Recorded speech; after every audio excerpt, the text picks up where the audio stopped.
Introduce yourself, man, and tell me a little bit about yourself. Just a short one. Well, David, thanks for inviting me. My name's Gareth. I live in Launceston. I'm 34. I'm a father, and just a nerd about everything, learning a lot about everything I can, including how to be a better person. That's legit. I'm not just saying that for this. Yeah. And I'm looking for more people like you. Oh, shucks. Yeah. Be still, my beating heart.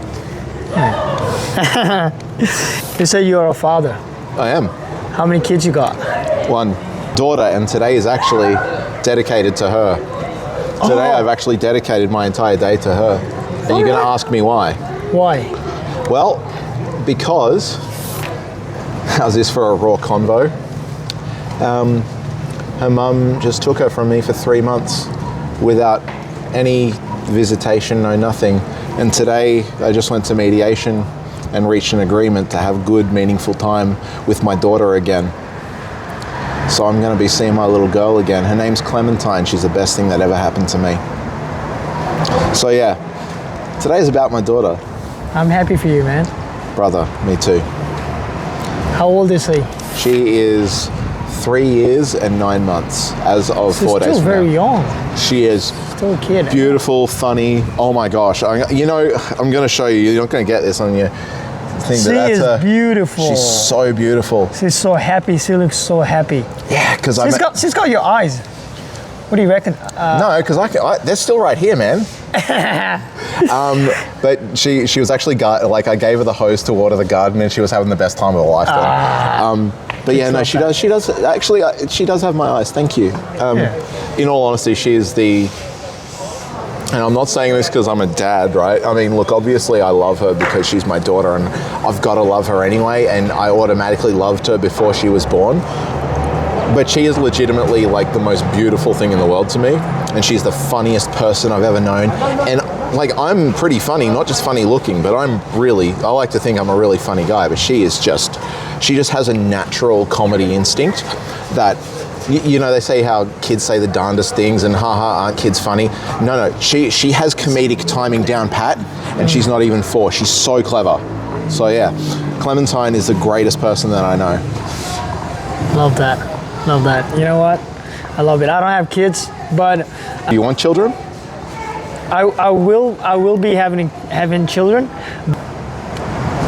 I've got a lot of sisters. I've got a big family. I've got 3 sisters and 2 brothers. They all have kids. I've got a lot of nephew and niece, and I've taken care of them from the time they couldn't even, speak. My man. And then, I love it. Then there are still, one of my niece, she's in Melbourne. Yeah. And her brother, I took care of him, just the bed sheet and all that. Because, their parents, my sisters and my brother-in-law, they were busy with their business, and I used to take care of him in school. Good on you, man. And they're my best people. They're my best friend. She's my best friend, my niece. So I understand. I love that for you, man. Yeah. That is so good. And I'm not, by no means am I trying to take away from your experience, because you've been a carer and a provider. Even though you love those people, and I really mean this, when you have your own child, it's something else. It's different, obviously. It's going to be different. Your heart, like, the way that I felt it when I had my little girl, my heart grew to love her, because I had to love someone so much, and I'd never loved someone so much before until she came about, and my ability to love grew. And that's, I've asked a lot of fathers about that, because being a father is something I'm so passionate about, and I've asked a lot of fathers about that, and I tell you what, same thing. No matter how much you love someone, when you have your own child, your heart just grows to love them. It's so good, man. And good. Honestly, because you seem like a really good dude. You seem like a really loving dude. That's why you've got this whole thing going. That's why you want 100 life lessons from 100 strangers.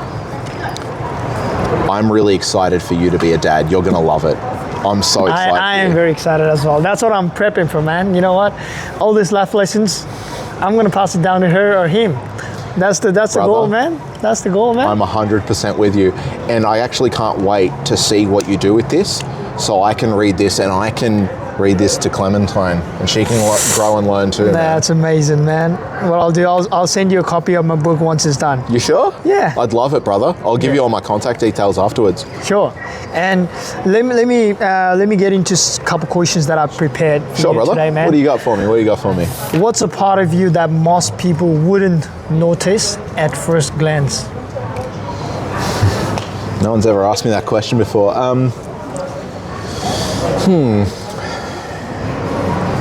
Well, I don't carry myself like it enough, but I'm a Jesus Christ professing Christian.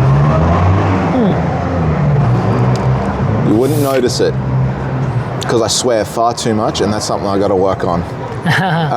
But yeah, that's the thing. I've literally had people be surprised at that fact. I'm a Christ professing Christian. You don't know how to take that. Nah, simplify that for me. You know, So what does that mean? What does that mean for people who doesn't know that? Brother, I see why you're writing this. You're so good at interviewing. Love it. What it means is that I believe that there is a God, and I believe that he sent his only son, so he came in the form of human being to not only perform supernatural miracles and to teach, but to die on the cross for all the sins of mankind. That is what I truly believe. And that in accordance with John 3:16, nobody gets to the Father except for him, for he's the truth, the way, and the life. So, Love that. You got to believe in something, you know, and you believe in God. absolutely. I believe in God too, but I don't have a specific God in my mind. You know what? To me, every God, like there is a God, there is someone who 100%. created us. So that's the belief I have. 100%, brother. And if I'll tell you what, I'll go a bit further because I identify with you here, right? I started this journey, and this is actually a little bit more interesting than just I'm a Christian, whatever. So I went to college with this guy. I didn't know he was a Christian. I added his dad on Facebook because I was an atheist, and his dad was a church pastor. His name's Dr. Andrew Corbett. You can look him up. He's fabulous. Anyway, I used to just swear at him on Facebook all the time and argue with him all the time because I was an atheist. And so I thought one day, like, my relationship was in tatters and stuff, and he seemed like a nice guy, like a really good guy. And I just met with him randomly in a Woolworths somewhere. He invited me to church, and I thought, you know what, I'm going to go to church, but I'm going to prove these people wrong. And like 3 sermons in, no word of a lie, he had a sermon called The Lord of the Cosmos, which talked about scientific principles. Yeah, here I am thinking, you know, science and Christianity completely incompatible. Completely showed beyond all reasonable doubt that the universe was designed and created, and as was every life in the universe. He talked about abiogenesis and the Miller-Urey experiments and how you can't artificially create life from nothing, and even if you could create life in a lab, you would still need intelligent life to create that life, so it's kind of ironic. But the whole thing wasn't about we are Christians and we believe in God, because it was literally, here is scientific evidence beyond all reasonable doubt that points to a creator, and that creator has to meet these certain elements that only the God of the Bible meets. And so that just, I went out and I researched every little claim, and I'm like, I'm going to prove this guy wrong, and I lost that debate big time. And since then, it's just been more and more and more and more discovery on that and realizing, and I'm always testing it, right? I'm like, well, if there is a God, how come this? And it's like every single thing I put up doesn't stand up to either philosophical or theological scrutiny. So probably not the answer you're expecting, but there you go. Loved it, man. That's like it. So yeah, there absolutely is a God. You could potentially argue all the other things, but there is absolutely a God beyond all reasonable doubt. Yeah, that's what I believe too. What's a life lesson you had to learn through experience and not advice? Oh man, there are so many. Like when I saw this sign, I thought, I've got an answer. I go, great one.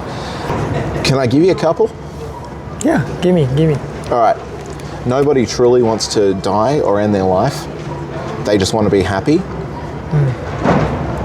And what they're experiencing is the polar opposite of happiness, and they want to get away from that as quickly as possible. So that's why suicide is a thing. So make the goal to be happy, not dead. Don't give pearls to swine. It's a biblical parable So don't waste your time giving good advice and doing the best you can for those people who are just going to trample it. Because you're wasting your efforts when those efforts could go to people who really will take the help and will take the advice. Yeah. You're never listening enough. Nobody is ever listening enough to whoever they're talking with or conversing with. And I learned that the hard way. My relationship broke down because I didn't listen to my partner enough. And I realized that no matter how much I thought I was listening, I wasn't. I was not listening to her. I was immediately just thinking about what I should say to what she's saying instead of actually just taking in what she's saying. So nobody's listening enough. You were not listening to listen. You're listening to respond. My man. And there's this quote from Marcus Aurelius that I always go back to, which is, you got to choose your discomfort in life. Yep. You're never going to feel perfectly comfortable in life. You got to choose your discomfort. I know I look wise, but I'm really stupid. Choose your heart, Yeah, exactly right. Always, everything is hard. Exactly right. Choose your heart. Exactly right, brother. Discipline is hard. So is not being undisciplined, Exactly. Eating healthy is hard. So is not eating healthy. You know what? As John F. Kennedy said, do not pray for easy lives, pray to be stronger men. Yep. So I completely agree with you, brother. Do not pray for less challenge. Pray for more skills. Pray for more wisdom. Pray for opportunity to grow. Yeah. You don't grow through comfort. You always grow through discomfort. That's the only way you can grow. Love that. Thanks, man. Is there something you're quietly working towards right now? What usually gets in the way when you think about taking the next step towards that goal that you have? Really good question. I fixate on something for a short period of time. And I love the idea. I put every part of me into it for 4 weeks and then I stop. And unfortunately, that's just, I could blame ADHD because I do have ADHD. Not the trendy ADHD that I blame everything on, but I've had it since I was a kid. And it does stop me from doing things like that. Yeah, I think just my lack of focus. I'm driven to do good things, but I lose focus very easily. And a lot of people do as well. I'm not the only one. Yeah, I do that all the time as well. But what I have realized these days is that be patient, have a long-term goal. When you have that long-term goal of like 5-10 years, you're not in a rush. So it's a marathon, not a sprint. Yeah, and when you're not in a rush, then you can go further. If you're in a rush, if you have that delusion goal, like I'm gonna do this by 6 months or a year. No, that's not gonna happen. It's not. And when you do that and you're in a rush, and then you feel like, oh, I gotta get it done by 6 months or 1 year. If not, I'm not capable, or this is not meant for me. I agree, and then man. that thing, I completely that agree. destroys everything. Right? Exactly right, brother. Like, take it as I said, it's a marathon. It's a marathon, not a sprint. Good luck sprinting through this mall. I mean, you probably could. You're much fitter than I am, but it's much easier to walk through the mall and take an extra few minutes than it is to sprint through the mall. And then when you do that, you observe more. You see more things. Exactly right. You get to smell the roses on the way, brother. You get to enjoy it. Yeah. I like that. I like this. This is actually such a good conversation. I love this. I love you, man. I love you, brother. Yeah. You're a good man. What do you wish someone would say to you that would help you go for it, go for your goal? I don't think there's anything people can say,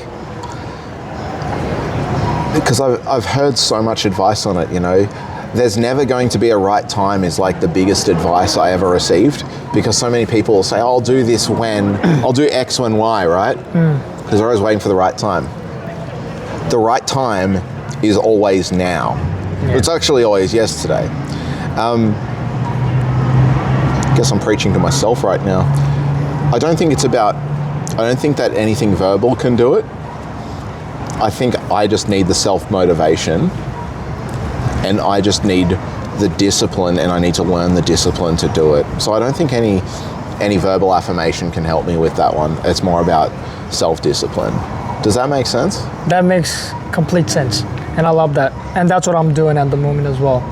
And I push myself. I cancel my gym membership because I'm too dependent on gym membership. I'm like, I gotta do it by myself. I work out. But yeah, that's something. That's good, man. Yeah. There's a very big difference between going for a walk around the park and going for a walk on a treadmill. Yep. Forest therapy. Anyway, sorry. If your life had to be summed up in one sentence in my book, what would that sentence be?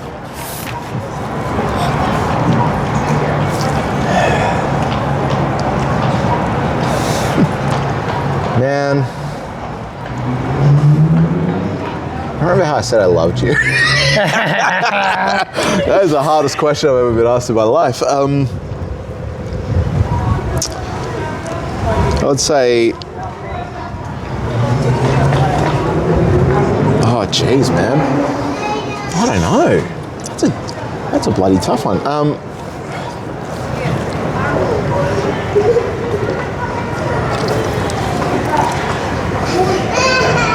You know what? I would say challenging and redemptive, just the 3 words. Challenging and redemptive. Yep. What do you think about that? And why is that? In short, youngest of 3, bullied all the way through school, never believed in myself until I was 31 years old. I'm 34 now. Never believed in myself. Spent a lot of time getting it wrong and then realizing how to get it right and taking steps and actions to get it right. And that's the redemption. So I've got all this challenge and no belief in myself, but now I believe in myself, and with all the things that I'm getting wrong, that's the redemption. And it's redemption only in myself, not through anyone else. I don't need to earn anyone, I don't need to redeem myself with anybody but me. Yeah. And that was a hard lesson that I came to at age 34. You're always learning, man. You're always learning, and it's never too late. Exactly right. Colonel Sanders started KFC at like 68. 68? Did you know that? You didn't know that? That's 68. Yeah, he was cooking chicken at a truck stop at like 68. Yeah, I know. Insane, right? Yeah. That's what I'm saying. It's never too late. It's never too late, bro. It's never too late. Love that. Thanks, man. Love that. Any last piece of advice for me in particular?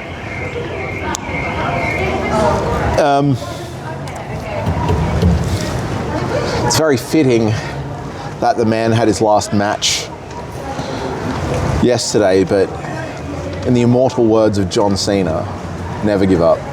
Oh, I love that. I love that. Never give up. Yeah. Yeah. Brother, I've really appreciated this thought-provoking conversation. I'm not saying it because it's recording. Like, seriously, man, that is so... I love what you're doing here. And I hope you get a lot more conversations that are so revealing and raw to you, man. This is excellent. Thank you. Thank you, man. Thank you, Gareth. The pleasure has been all mine.